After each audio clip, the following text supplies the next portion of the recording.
9 November 2025 Cakung, Jakarta. Kepahlawanan. Ini hal yang sangat kadang-kadang sensitif sekali ya, karena ada orang yang memang mengejar-ngejar untuk menjadi seorang pahlawan. Ada yang mengejar-ngejar supaya dirinya diberikan penghargaan sebagai pahlawan. Tapi ada juga orang yang mendukung-dukung agar seseorang disebut pahlawan. Jadi gelar pahlawan itu menjadi sangat diharapkan, dibutuhkan. Padahal untuk menjadi pahlawan itu menilainya tidak gampang ya. Karena salah satu pahlawan adalah orang yang memiliki jasa baik terhadap negara, masyarakat pada khususnya yang dilakukan secara nyata. Semua syukur kalau sampai 100% merasakan kepahlawanannya. Tetapi dalam hidup ini kan tidak seperti itu.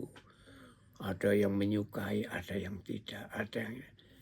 Tentu bagi orang-orang yang merasakan derita karena tindakan seseorang akan sulit mengatakan dia adalah seorang pahlawan.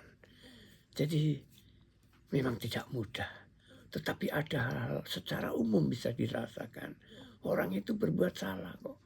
Orang itu memang melakukan sesuatu yang sampai mendapat hukuman berat.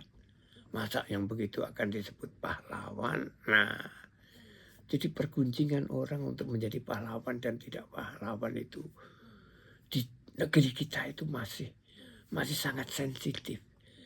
Jadi kalau menurut saya ya, kira-kira kalau sebagian besar masih tidak menyetujui orang disebut pahlawan, sebaiknya itu lebih didengarkan.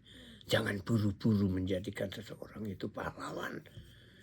Sementara masih banyak yang merasakan keburukannya, merasakan ketidakkemampuannya menjadi seorang pemimpin misalnya. Nah, ini sangat penting sekali. Sehingga pahlawan atau bukan pahlawan, saya kira semua orang itu juga tidak memikirkan dia sudah meninggal apalagi. Kalau masih hidup masih bisa kita lihat apa sih kehidupannya, kok jadi pahlawan. Nah, tapi kalau sudah meninggal memang menilainya juga tidak gampang. Tapi sejarah itu yang bisa dilihat. Tiap orang punya sejarahnya. Apalagi seorang yang pernah menjadi pemimpin, pernah menjadi seorang yang hebat, pasti punya catatan sejarahnya. Itu bisa dilihat, bisa dipelajari. Kita punya ahli sejarah. Banyak sekali, tentu bisa menggali kebenarannya. Apakah orang ini layak disebut pahlawan atau tidak.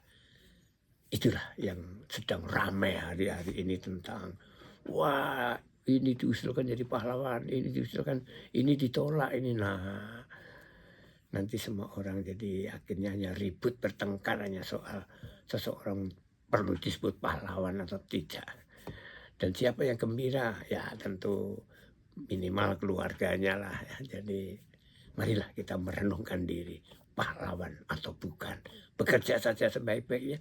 Kalau memang tidak pernah melakukan apa-apa atau sudah diakui secara hukum memang tidak pernah melanggar hukum. Nah, itulah pahlawan. Salam jabat merdeka berkarya.